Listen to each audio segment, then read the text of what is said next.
որն է եւ որը կարող է լինել այդ ռազմավարական գործարքը։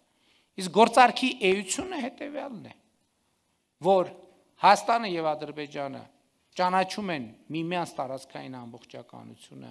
Ալմաթայի հռչակագրի հիման վրա, այսինքն ինչը ասացի,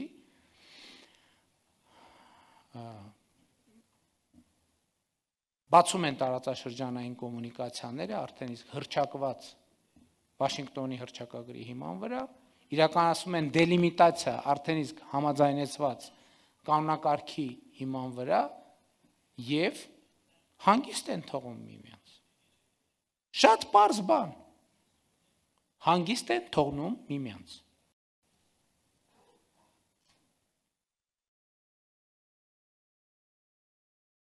Այլ բան չկա անելու։ Ընդ որում ես ուզում եմ արձանագրել, որ այս տեսլականը նաև արձանագրված է նախաստորագրված խաղաղության համաձայնագրում, որի առաջին հոդվածը ասում է, մեջբերում եմ,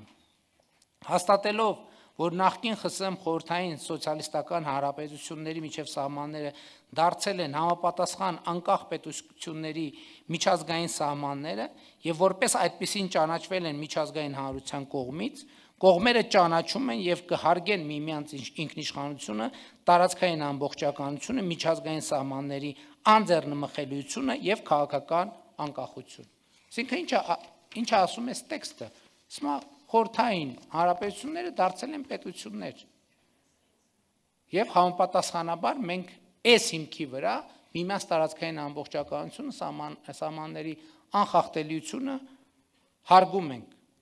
Հաջորդը ամբողջությամբ համապատասխանելով հոդված 1-ին կողմերը հաստատում են, որ միմյանց նկատմամբ չունեն տարածքային պահանջներ եւ հետագայում նման պահանջներ չեն առաջադրի, կողմերը չեն ձեռնարկի որևէ գործողություն, այդ թվում այդպիսի գործողությունների պլանավորումը, նախապատրաստումը, խրախուսումը եւ աջակցումը, որը նպատակ ունի ամբողջությամբ կամ մասամբ տրոհել կամ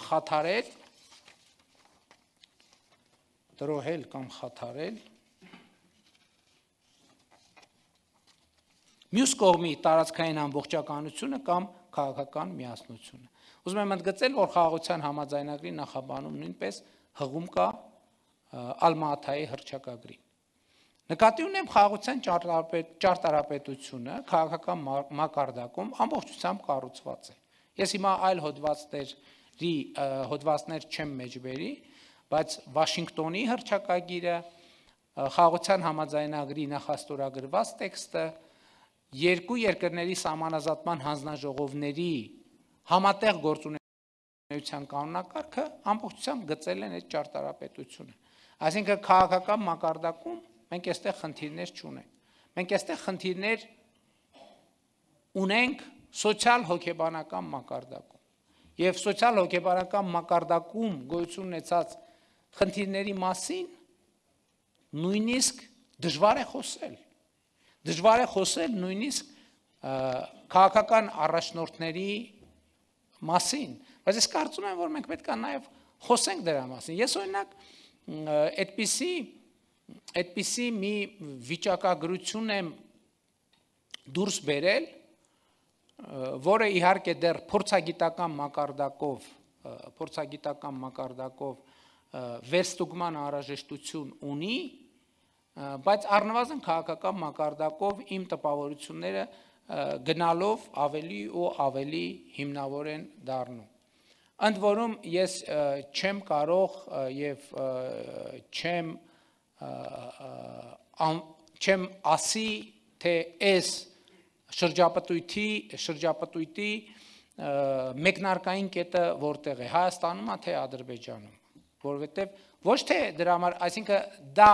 փորձել դա անել նշանակում է մտնել նոր բանավիճային տրամաբանության մեջ։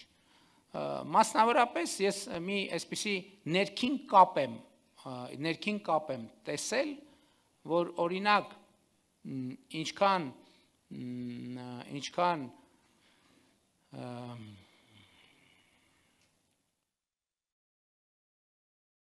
Ադրբեջանում օրինակ հնչում է Բասար Գեչար անունը, այնքան Հայաստանում հնչում է Արցախ անունը կամ կովսական անունը, այնտեղ եւ այլն, եւ այնտեղ ինչքան հնչում է եւ այլն, այսինքն տրամաբանությունը հասկացաք։ Եվ երբեմն Հայաստանում եւ Ադրբեջանում ընկալում եւ տեսնում եմ պատմության մի մասը միայն։ Հասկանալիորեն համարելով, որ պատմության այն մասը, որը բխում է այնտեղից լեգիտիմ է, այսինքն ամեն կողմը,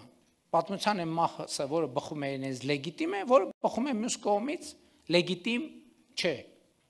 Ճիշտ են ասում արդյոք թե չէ, ճիշտ են ասում նրանք, ովքեր համարում են, որ լեգիտիմ է, իրենց ասածը, իսկ դիմացինի ասածը լեգիտիմ չէ։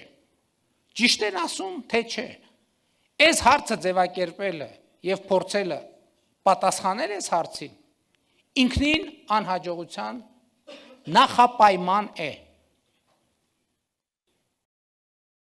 Դրա համար է, որ մենք ունենք խաղաղության մեկնակետ։ Խաղաղության մեկնակետը երկու երկրների սահմանազատման հանձնաժողովների միջև ստորագրված համատեղ գործունեության կանոնակարգն է, որը երկու երկրներում ունի բարձրագույն իրավաբանական ուժ, ես ուզում եմ սա ընդգծել։ Հաջորդը Վաշինգտոնի հռչակագիրն է եւ ի վերջո նախաստորագրված խաղաղության համաձայնագիրը Հայաստանի եւ Ադրբեջանի միջև։ Եվ այս երեք փաստաթղթերի գոյությունն է, որ հիմք է տալիս ասելու, որ Հայաստանի եւ Ադրբեջանի միջև հաստատված է խաղաղություն։ Եվ այս փաստաթղթերի շրջանակից դուրս գոյություն ունեցող սոցիալ հոգեբանությունն է, որ անհրաժեշտություն է առաջ բերում ընդգծել, որ հաստատված խաղաղությունը ունի ամենօրյա խնամքի կարիք։ Եվ իհարկե հետագա ինստիտուցիոնալիզացիայի կարիք, որը արդեն աշխատանքային եւ քաղաքական օրակարգ է, եւ որի վերաբերյալ այդ աշխատանքները տեղի են ունենում